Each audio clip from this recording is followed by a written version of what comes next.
بسم اللہ الرحمن الرحیم۔ بڑی بڑی شخصیات بیٹھی ہیں ادھر، جن کو یہ میں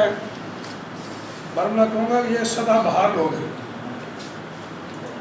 ان کو میں سلام پیش کرتا ہوں کہ محفل سے جاتے ہیں، اور جو محفلوں کی رونق دوبالا کرنے کے لیے آتے ہیں، چار چاند لگاتے ہیں۔ میری مراد محمد امیر سنگھو صاحب، بختیار احمد بھٹو صاحب، ذوالفقار کہی صاحب، بشارت رحمانی صاحب، نصیر شاہی صاحب، جو محفلوں کے میر کارواں ہیں، جو سجاتے ہیں محفلیں، اور ساتھی صاحب دیگر شخصیات جن کے نام نہیں لے سکا، ان کو میں مبارکباد پیش کرتا ہوں کہ جو یہ محفلیں سجاتے ہیں۔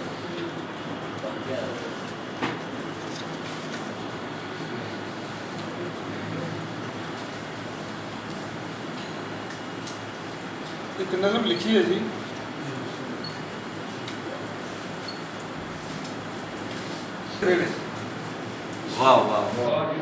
جو میں جناب امیر سنگھو صاحب کا نام کرتا ہوں،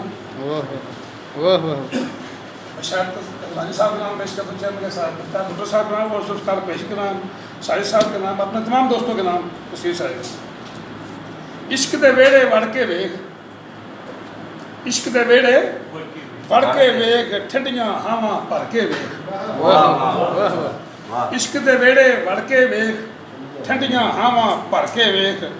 ڈونگے پانی مار دے چھالاں، ڈونگے پانی مار دے چھالاں، نال یقین دے تر کے ویکھ، ڈونگے پانی مار دے چھالاں، نال یقین دے تر کے ویکھ، گرمیاں وچ بھی ٹھکا وجے، عام لوگ ٹھکا نہیں سمجھے، ٹھکا پانی تو اعلیٰ درجہ ہے،